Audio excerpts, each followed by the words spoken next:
Milestone college কর্তৃক আয়োজিত finance and banking বিভাগের আজকের ক্লাসে তোমাদেরকে স্বাগতম। উপস্থাপনায় আছি আমি মোহাম্মদ সবুজ, সিনিয়র প্রভাষক, ফিনান্স অ্যান্ড ব্যাংকিং বিভাগ, মাইলস্টোন কলেজ, উত্তরা, ঢাকা। আমরা উদ্দীপকে কিছু তথ্য দেখতে পাচ্ছি। তথ্যগুলো সবাই একটু মনোযোগ দিয়ে পড়ো। জনাব আদর একজন ব্যবসায়ী। তিনি ব্যবসায়িক কার্যক্রম সম্পাদনের জন্য একটি হিসাব খোলার প্রয়োজনীয়তা অনুভব করেন। এ লক্ষ্যে তিনি মতিঝিল যান, কিন্তু মতিঝিল গিয়ে তিনি যা দেখলেন তাতে তিনি অবাক। জনাব আদর তার চারপাশে অনেক ব্যাংক, সোনালী ব্যাংক, কৃষি ব্যাংক, গ্রামীণ ব্যাংক, কর্মসংস্থান ব্যাংক, সমবায় ব্যাংক ইত্যাদি অনেক ব্যাংক। এ সকল ব্যাংক দেখে জনাব আদর কনফিউজড। তিনি ভাবছেন, এত ধরনের ব্যাংক কেন? এত ধরনের ব্যাংকের প্রয়োজনীয়তা বা কী? আমি কোন ব্যাংকে হিসাব খুলব? জনাব আদর এ সমস্ত প্রশ্নের উত্তর জানতে চাচ্ছেন। অর্থাৎ তিনি কনফিউজ থেকে তার মাথায় অনেক ধরনের প্রশ্নের জাগ্রত হয়েছে। জনাব আদরের এ সকল প্রশ্নের উত্তরের জন্য আমাদের যা জানা প্রয়োজন, আমাদের সমাজে বিভিন্ন শ্রেণী ও পেশার মানুষ বাস করে। এ সকল মানুষের প্রয়োজনও ভিন্ন ভিন্ন। একজন গৃহিণী, চাকরিজীবী বা ছাত্রের যা প্রয়োজন, একজন ব্যবসায়ীর প্রয়োজন তা নয়। সমাজের সকল শ্রেণী ও পেশার মানুষের চাহিদা পূরণের জন্য পৃথিবীর প্রত্যেক দেশেই বিভিন্ন ধরনের ব্যাংকের সৃষ্টি হয়েছে। তাহলে আমাদের আজকের আলোচ্য বিষয় কি হতে পারে? তোমরা একটু চিন্তা করে বের করো আজকে আমরা কি নিয়ে আলোচনা করব। আমাদের আজকের আলোচ্য বিষয় ব্যাংকিং ব্যবসা ও তার ধরন। আমরা আজকে ব্যাংকিং ব্যবসায় ও তার ধরন নিয়ে আলোচনা করব। তাহলে যাওয়া যাক আজকে আমাদের আলোচনার মধ্যে।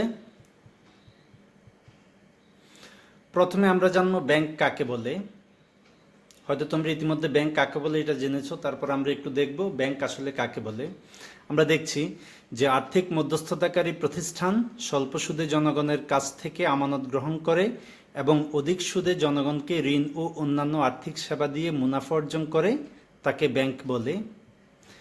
এখন উপরের এই সংজ্ঞাটা থেকে আমরা ব্যাংকের কিছু বৈশিষ্ট্য দেখতে পাব। প্রথমত, ব্যাংক হলো একটি আর্থিক প্রতিষ্ঠান, অর্থাৎ ব্যাংক অন্য কোনো পণ্য বা সেবা উৎপাদন করে না। এটা একটি আর্থিক প্রতিষ্ঠান, অর্থ ঋণ নিয়ে ব্যবসা করে। অর্থাৎ এখানে অর্থ ও ঋণের ব্যবসা হয়। আলু, কলা, পেঁয়াজ, মূলা এগুলোর ব্যবসা হয় না, এখানে অর্থ ঋণের ব্যবসা হয়। এটি কম সুদে জনগণের কাছ থেকে আমানত গ্রহণ করবে এবং বেশি সুদে জনগণকে ঋণ দিবে। অর্থাৎ ব্যাংক তোমার কাছ থেকে কম সুদে আমানত জমা রাখবে এবং বেশি সুদে ব্যাংক তোমাকে ঋণ দিবে। প্রাপ্ত ও প্রদত্ত সুদের পার্থক্য মুনাফা হিসেবে গ্রহণ করে। ব্যাংক তোমাকে যেই সুদ দিচ্ছে এবং তার ঋণ গ্রহীতাদের কাছ থেকে যে সুদ নিচ্ছে, এই দুইটা সুদের পার্থক্যই হলো তার মুনাফা বা লাভ।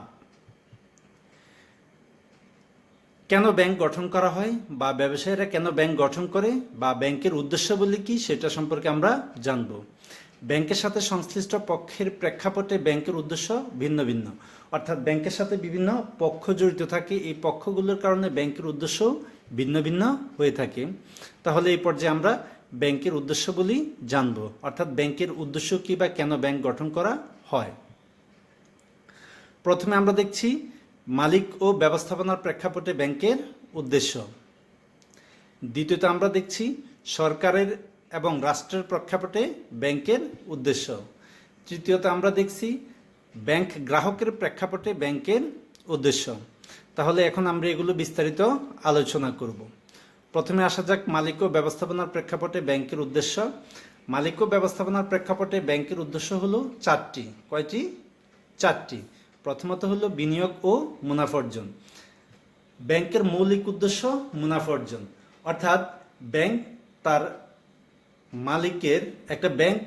মালিকের পক্ষে মালিকের মূলধন বা ব্যাংকের মূলধনটা বিনিয়োগ করবে এবং সেখান থেকে মালিকের জন্য মুনাফা অর্জন করবে। এটা হলো মালিকের প্রেক্ষাপটে ব্যাংকের প্রথম এবং প্রধান উদ্দেশ্য। সুনাম অর্জন, ব্যাংক তার মালিক পক্ষের জন্য সেবা এবং গ্রাহক সন্তুষ্টির মাধ্যমে সুনাম অর্জন করবে, এটা ব্যাংকের একটি উদ্দেশ্য হিসেবে বিবেচিত হবে। উন্নয়নে অংশগ্রহণ, ব্যাংক সমাজ তথা দেশের উন্নয়নে অংশগ্রহণ করবে এবং দেশ ও সমাজের উন্নয়নের মাধ্যমে তার মালিক এবং ব্যবস্থাপনা পক্ষেরও উন্নয়ন সাধন করবে। এটা হলো ব্যাংকের আরেকটি উদ্দেশ্য। সামাজিক অবদান, ব্যাংক তার মালিকের কল্যাণ সাধনের মাধ্যমে এবং সমাজের বিভিন্ন পক্ষের প্রতি তার দায়িত্ব পালনের মাধ্যমে সামাজিকভাবে অবদান রাখবে। এ পর্যায়ে আমরা দেখব সরকার এবং রাষ্ট্রের প্রেক্ষাপটে ব্যাংকের উদ্দেশ্য। এক্ষেত্রে ব্যাংক 5টি উদ্দেশ্য সাধন করে। অবজেক্টিভের জন্য গুরুত্বপূর্ণ তথ্য, সরকার এবং রাষ্ট্রীয় প্রেক্ষাপটে ব্যাংকের উদ্দেশ্য কয়টি আমরা বলবো। সরকার এবং রাষ্ট্রীয় প্রেক্ষাপটে ব্যাংকের উদ্দেশ্য 5টি। প্রথম উদ্দেশ্য হল নোট ও মুদ্রার প্রচলন। ব্যাংক সরকারের আর্থিক কার্যক্রম সুচারুভাবে সম্পাদনের জন্য এবং একটি দেশের আর্থিক লেনদেন সঠিকভাবে সম্পাদনের জন্য নোট ও মুদ্রার প্রচলন করবে। এটা সরকারের প্রেক্ষাপটে ব্যাংকের প্রধান উদ্দেশ্য। 2 নম্বর উদ্দেশ্য হলো মূলধন গঠন।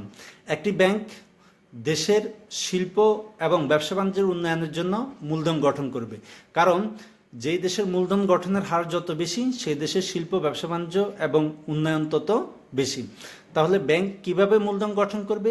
ব্যাংক জনগণের কাছ থেকে তাদের ক্ষুদ্র ক্ষুদ্র সঞ্চয়গুলো আমানত হিসেবে গ্রহণ করে মূলধন গঠন করবে এবং এই মূলধন বিনিয়োগ করবে। 3 নম্বর হলো বিনিয়োগ ও শিল্পায়ন। ব্যাংক গ্রাহকের কাছ থেকে তার ক্ষুদ্র ক্ষুদ্র সঞ্চয়গুলো সংগ্রহ করে যে মূলধন গঠন করেছে এই মূলধন ব্যবসা বাণিজ্য ও শিল্পক্ষেত্রে বিনিয়োগ করার মাধ্যমে ব্যবসা বাণিজ্য ও শিল্পের উন্নয়ন নিশ্চিত করবে। মুদ্রা বাজার নিয়ন্ত্রণ, সরকারের প্রেক্ষাপটে ব্যাংকের আরেকটি গুরুত্বপূর্ণ উদ্দেশ্য হলো মুদ্রা বাজার নিয়ন্ত্রণ।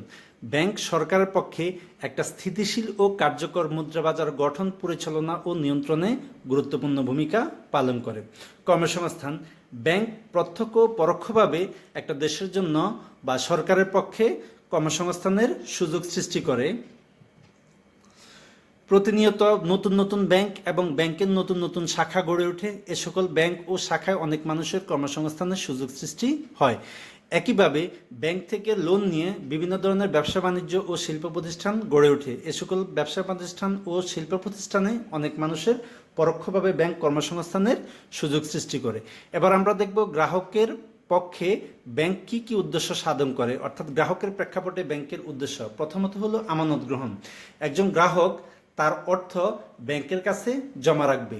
এই অর্থ আমানত হিসেবে গ্রহণ করা ব্যাংকের অন্যতম প্রধান উদ্দেশ্য, কারণ এই আমানত গ্রহণ যত বেশি ব্যাংক করতে পারবে তত বেশি ব্যাংকের মূলধন গঠন হবে এবং ব্যাংক তত বেশি ঋণ প্রদানের মাধ্যমে মুনাফা অর্জন করতে পারবে। তাহলে গ্রাহকের প্রেক্ষাপটে ব্যাংকের প্রধান উদ্দেশ্য হইল আমানত গ্রহণ করা। দ্বিতীয়ত নিরাপত্তা। গ্রাহক তার কষ্টার্জিত অর্থ ব্যাংকে জমা রাখে। এই অর্থের নিরাপত্তা নিশ্চিত করা ব্যাংকের দায়িত্ব। ব্যাংক যখন কোনো ব্যক্তি বা প্রতিষ্ঠানকে ঋণ দিবে সেই ঋণের অর্থ ফেরত পাওয়ার বিষয়ে নিশ্চিত হয়ে ঋণ দিবে। এর মাধ্যমে ব্যাংক গ্রাহকের অর্থের নিরাপত্তা নিশ্চিত করতে পারে। উপদেষ্টা ও পরামর্শ। 3 নম্বরে আমরা দেখছি উপদেষ্টা ও পরামর্শ। একটি ব্যাংক তার গ্রাহকের উপদেষ্টা ও পরামর্শদাতা হিসেবে কাজ করে। গ্রাহকের বিভিন্ন দুঃসময়ে ব্যাংক তাকে বিভিন্নভাবে উপদেশ দিয়ে থাকে এবং পরামর্শ দিয়ে থাকে। এর মাধ্যমে ব্যাংক গ্রাহকের উপদেষ্টা ও পরামর্শ হিসেবে কাজ করে। ওসি বা প্রতিনিধি। ব্যাংক একজন গ্রাহকের ওসি বা প্রতিনিধি হিসেবে কাজ করে, অর্থাৎ গ্রাহকের অবর্তমানে ব্যাংক গ্রাহকের সম্পদের তত্ত্বাবধান, দেখাশোনা বা রক্ষণাবেক্ষণ করে এবং প্রতিনিধি হিসেবে গ্রাহকের পক্ষে বিলের অর্থ আদায়, পরিশোধ বা গ্রাহকের পক্ষে চুক্তি সম্পাদন করে, শেয়ার বন্ড ডিবেঞ্চার ক্রয় বিক্রয় করে। এর মাধ্যমে ব্যাংক গ্রাহকের পক্ষে ওসি বা প্রতিনিধি হিসেবে কাজ করে। অর্থ স্থানান্তর। গ্রাহকের প্রয়োজনে এক স্থান থেকে অন্য স্থানে অর্থ স্থানান্তর করাও ব্যাংকের একটি উদ্দেশ্য। যদিও ব্যাংক এর মধ্যে এই স্থানান্তরের মধ্য দিয়ে গ্রাহকের কাছ থেকে নির্ধারিত হারে ফি আদায় করে, তথাপি গ্রাহকের প্রেক্ষাপটে ব্যাংকের একটা অন্যতম গুরুত্বপূর্ণ উদ্দেশ্য, কেননা এর মাধ্যমে গ্রাহক উপকৃত হয় এবং কম খরচে গ্রাহক এক স্থান থেকে অন্য স্থানে নিরাপদে অর্থ স্থানান্তর করতে পারে। জীবনযাত্রার মান উন্নয়ন। ব্যাংক জীবনযাত্রার মান উন্নয়নে গুরুত্বপূর্ণ ভূমিকা পালন করে। প্রশ্ন হলো ব্যাংক কিভাবে জীবনযাত্রার মান উন্নয়ন করে? আমরা বলবো ব্যাংক গ্রাহকদেরকে বা জনগণকে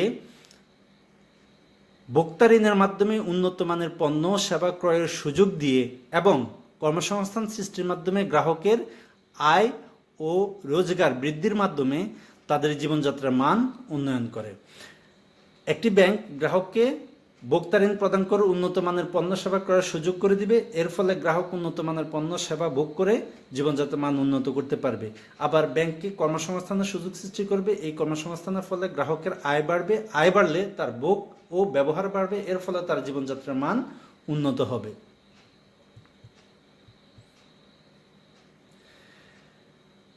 ব্যাংক একটি আর্থিক প্রতিষ্ঠান।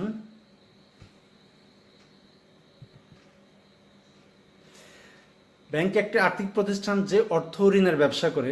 বর্তমানে তীব্র প্রতিযোগিতাপূর্ণ বাজারে ব্যাংকিং ব্যবসায় টিকে থাকতে হলে এবং সফলতার সাথে ব্যাংকিং ব্যবসা পরিচালনা করতে হলে একটি ব্যাংকে অবশ্যই কতগুলো মৌলিক নীতিমালা অনুসরণ করে চলতে হবে। তাহলে ব্যাংকটি কার্যকরভাবে ব্যবসা করে সফলতার সাথে টিকে থাকতে পারবে। ব্যাংকের এই নীতিমালাগুলো আমরা একটু দেখব। প্রথমে হলো নিরাপত্তার নীতি। এটা নিয়ে আমরা পরবর্তীতে আলোচনা করছি, এখন আর আলোচনা করছি না। দ্বিতীয়ত হলো মুনাফার নীতি। মুনাফা অর্জন ব্যাংকের অন্যতম মৌলিক লক্ষ্য।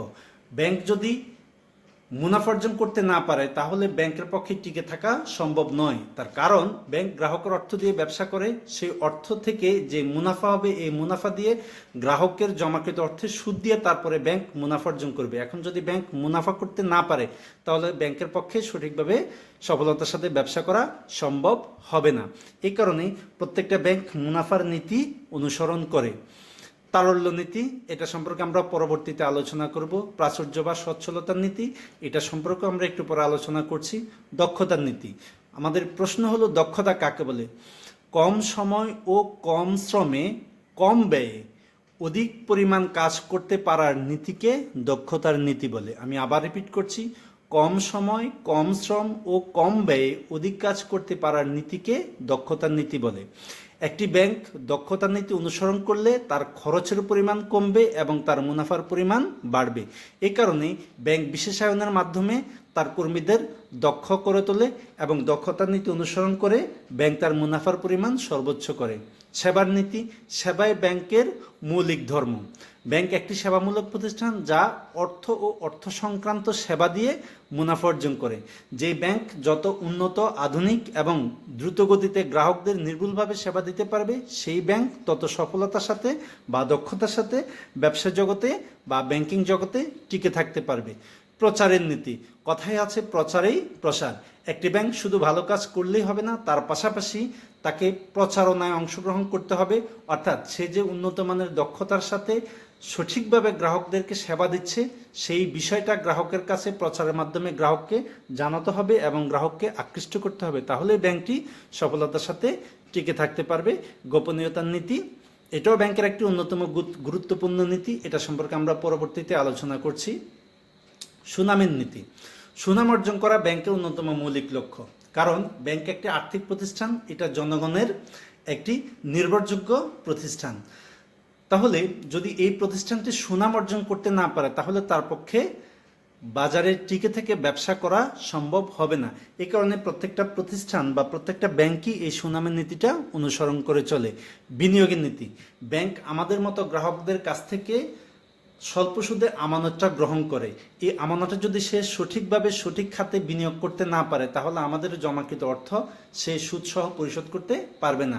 এ কারণে ব্যাংকসমূহ লাভজনক প্রকল্পে বিনিয়োগের নীতি অনুসরণ করে। উন্নয়নের নীতি। ব্যাংক তার অভ্যন্তরীণ উন্নয়নের পাশাপাশি দেশের আর্থসামাজিক উন্নয়নের নীতিও অনুসরণ করে। এই উন্নয়নের নীতির আলোকে সে তার কর্মকর্তা কর্মচারীদেরকে প্রতিনিয়ত আধুনিক ব্যাংকিং ব্যবসায় সম্পর্কে প্রশিক্ষণের ব্যবস্থা করে এবং কেন্দ্রীয় ব্যাংকের সহযোগিতার মাধ্যমে উন্নত ব্যাংকিং সেবা প্রদান করার জন্য তার গ্রাহকদেরকে প্রতিনিয়ত প্রশিক্ষণ সহ অন্যান্য উন্নয়নের কার্যক্রম গ্রহণের মাধ্যমে উন্নয়ন নীতি অনুসরণ করে। উদ্দেশ্যের নীতি। ব্যাংকিং ব্যবসায়ের মূল উদ্দেশ্য হলো গ্রাহককে সঠিকভাবে সেবা প্রদানের মাধ্যমে মুনাফা অর্জন করা। এই ক্ষেত্রে ব্যাংকটি উদ্দেশ্যের নীতি অনুসরণ করবে মিতব্যয়িতার নীতি। মিতব্যয়িতার অর্থ হলো সঠিক সময়ে সঠিক কাজ সঠিক ব্যয় করা, অর্থাৎ কোনো ক্ষেত্রেই অপচয়ের নীতি অনুসরণ না করা। অর্থাৎ একটি ব্যাংক তার সেবা প্রদানের ক্ষেত্রে মিতব্যয়িতার নীতি অনুসরণ করবে। এর ফলে ব্যাংক সঠিকভাবে সঠিক স্থানে সঠিক জিনিসপত্র বা আসবাবপত্র রাখার মাধ্যমে মিতব্যয়িতার নীতি অনুসরণ করবে। সততা ও বিশ্বস্ততার নীতি। প্রত্যেকটা ব্যাংকেরই সততা ও বিশ্বস্ততার নীতি অনুসরণ করতে হয়। সততা ও বিশ্বস্ততার নীতির কারণে পৃথিবীর প্রত্যেকটি দেশেই মানুষ ব্যাংকে বিশ্বস্ততার একটি অন্যতম স্থান হিসেবে বিবেচনা করে। প্রত্যেকটা ব্যাংকই সততা ও বিশ্বস্ততার নীতির আলোকে গ্রাহককে ব্যাংকিং সেবা প্রদান করে। সাবধানতার নীতি। ব্যাংক অবশ্যই সাবধানতার মাধ্যমে তার অর্থ লগ্নি করবে বা বিনিয়োগ করবে। কেননা যদি সাবধানতার মাধ্যমে বা সাবধানতার সাথে যদি সে অর্থ বিনিয়োগ না করে, তাহলে তার বিনিয়োগকৃত অর্থ সঠিক সময়ে ফেরত আসার সম্ভাবনা কম বা বিনিয়োগটি ঝুঁকির মধ্যে পতিত হবে। বিশেষায়নের নীতি। বিশেষায়নের নীতি একটি অন্যতম গুরুত্বপূর্ণ নীতি। বৃহদায়তন ব্যবসায় জগতে বিশেষায়নের নীতি ছাড়া সফলতার সাথে ব্যবসায়িক কার্যক্রম পরিচালনা করা সম্ভব নয়। বিশেষায়ন বলতে একজন ব্যক্তি দিয়ে বা একজন ব্যক্তির সাহায্যে একই কাজ বারবার করানোর নীতিকেই বিশেষায়নের নীতি বলে। যেমন তুমি যদি কোনো ব্যাংকে প্রবেশ করো, তাহলে দেখবে যে যেই ব্যক্তি বা যেই ব্যাংকার ক্যাশে কাজ করেন উনি শুধু ক্যাশটাকেই ডিল করেন, আবার যে ব্যক্তি রেমিটেন্স সংক্রান্ত কাজ করেন তিনি শুধু রেমিটেন্সেই কাজ করেন। আবার একজন ব্যাংকারকে তুমি পাবা যে ব্যক্তি হিসাব খোলার কাজ করে তিনি শুধু হিসাব খোলার কাজ করেন। এর ফলে এরা ওই সংশ্লিষ্ট কাজে দক্ষ হয়ে ওঠে। বিশেষায়নের নীতির ফলে একটা ব্যাংক তার গ্রাহককে দ্রুত গতিতে সেবা প্রদান করতে পারে। আমরা কয়েকটি নীতি স্কিপ করে এসেছি, কারণ এই নীতিগুলো আমাদের পরীক্ষায় সচরাচর আছে এবং এই নীতিগুলো আমাদের ভালোভাবে পড়া প্রয়োজন।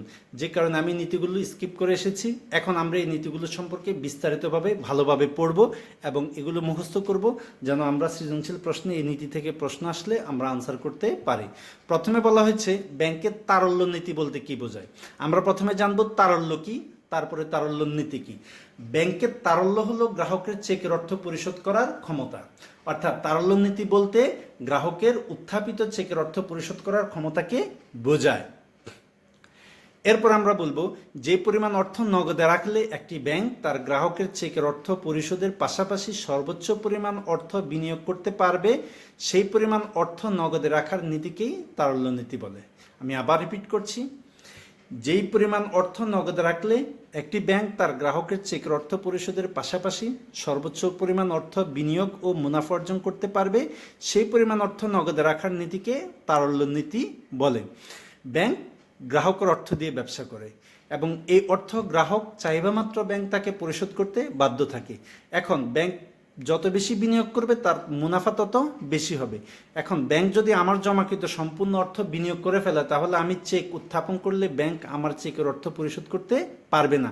এতে ব্যাংকের সুনাম নষ্ট হবে এবং ব্যাংকটি ব্যর্থ হবে। এই কারণেই ব্যাংক এমন পরিমাণ অর্থ তার কাছে নগদে রাখবে যেন গ্রাহকের চেকের অর্থও সে পরিশোধ করতে পারে, আবার তার কাছে কোনো অলস অর্থ না থাকে এবং সে সর্বোচ্চ পরিমাণ বিনিয়োগ করতে পারবে এবং মুনাফা অর্জন করতে পারবে। ব্যাংকিং ব্যবসার এই নীতিটাকে বলা হবে তারল্যের নীতি। তারপরে আমরা আসব সচ্ছলতার নীতি বলতে কি বোঝায়। এটা আমরা স্কিপ করে এসেছি। ব্যাংকের সচ্ছলতার নীতি বলতে কি বোঝায়। সচ্ছলতার নীতি, ব্যাংকের সচ্ছলতা বলতে দায় পরিশোধ করার ক্ষমতাকে বোঝায়। অর্থাৎ একটা ব্যাংকের সচ্ছলতা বলতে আমরা বুঝবো তার দায়ের তুলনায় সম্পদের পরিমাণ বেশি হওয়াকে। এখানে বলছে যে ব্যাংক একটি আর্থিক প্রতিষ্ঠান যা অর্থের ব্যবসা করে। প্রতিযোগিতায় টিকে থেকে ব্যাংকিং ব্যবসা পরিচালনা করার জন্য একটি ব্যাংকে আর্থিকভাবে সচ্ছল হতে হয়। যে ব্যাংকের আর্থিক সচ্ছলতা যত বেশি, সেই ব্যাংকের প্রতিযোগিতা মোকাবেলা করে ব্যবসা করার ক্ষমতা তত বেশি। কেন এটা বা কেন এরকম হবে? কারণ হলো ব্যাংক অর্থের ব্যবসা করে। যদি ব্যাংক বেশি পরিমাণ বিনিয়োগ করে তাহলে তার মুনাফার পরিমাণ বেশি হবে। এখন বেশি পরিমাণ বিনিয়োগ করতে হলে অবশ্যই তার নিজস্ব মূলধনের পরিমাণ বেশি থাকতে হবে। এই কারণেই যে কোনো ব্যাংক গঠনের সময় তাকে অন্ততপক্ষে 400 কোটি টাকা পরিশোধিত মূলধন সংগ্রহ করতে হয় এবং ব্যাংক তার প্রতি বছরের যে নেট মুনাফার 20% বাধ্যতামূলকভাবে সঞ্চিত তহবিলে জমা রেখে তার মূলধনের পরিমাণ বৃদ্ধি করে বা সচ্ছলতা বৃদ্ধি করে, যেন সে ব্যবসায় জগতে প্রতিযোগিতা মোকাবেলা করে টিকে থাকতে পারে।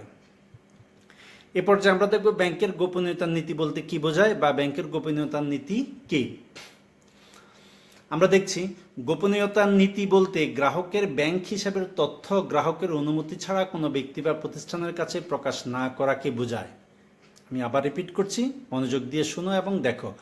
গোপনীয়তার নীতি বলতে গ্রাহকের ব্যাংক হিসাবের তথ্য গ্রাহকের অনুমতি ছাড়া কোনো ব্যক্তি বা প্রতিষ্ঠানের কাছে প্রকাশ না করাকে বোঝায়।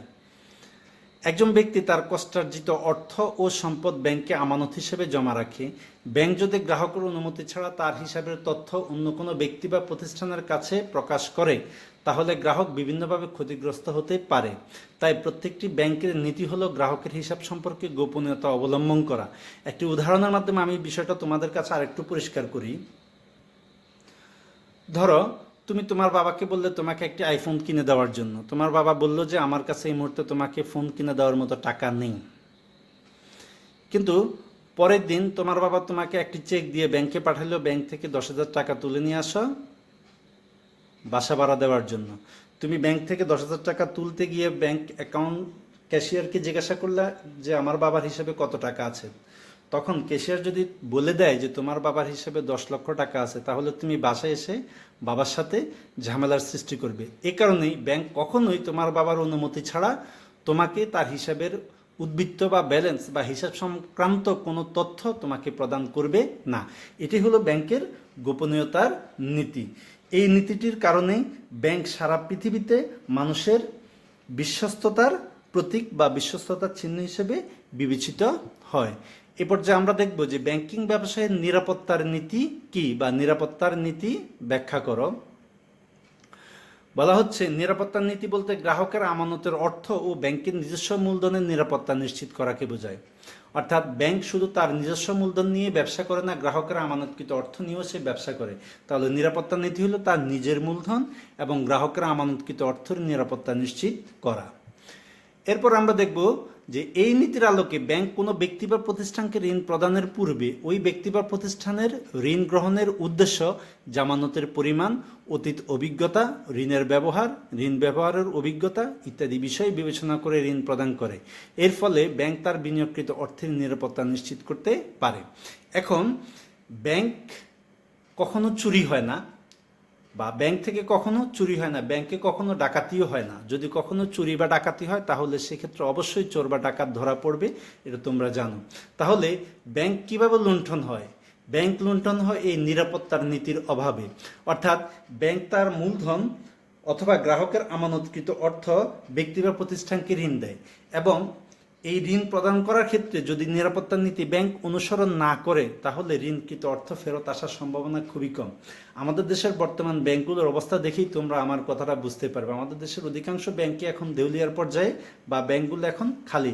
কেন এরকম হয়েছে? কারণ ব্যাংক যখন ঋণ প্রদান করেছে, ঋণ প্রদান করার সময় তারা গ্রাহকের ঋণ গ্রহণের উদ্দেশ্য বিবেচনা করেনি, জামানতের প্রকৃতি বা জামানতের পরিমাণ বিবেচনা করেনি, তাদের ঋণ গ্রহণ করার অভিজ্ঞতা বিবেচনা করেনি, ঋণ কী কাজে তারা ব্যবহার করবে এই বিষয়টাও তারা বিবেচনা করেনি। এই কারণেই ব্যাংকগুলোর ঋণকৃত অর্থ আর ব্যাংকে ফেরত আসেনি, খেলাপি ঋণের পরিমাণ বৃদ্ধি পেয়েছে। এই কারণেই ব্যাংকগুলো, আমাদের দেশের ব্যাংকগুলোর অবস্থা এখন অনেকখানি খারাপ। ওকে, আজকে এ পর্যন্তই।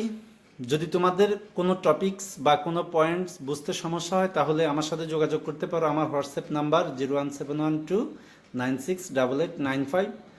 তোমরা আমাকে মেসেঞ্জারও পেতে পারো, মোহাম্মদ সবুজ দিয়ে সার্চ দিলে পাবে মোহাম্মদ সবুজ। প্রয়োজনে ইমেল করতে পারো subuzsir1212@gmail.com। আশা করি সবাই ভালো থাকবে, সুস্থ থাকবে, ঘরে থাকবে। সবার জন্য নিরন্তর শুভেচ্ছা। ধন্যবাদ সবাইকে। আল্লাহ হাফেজ।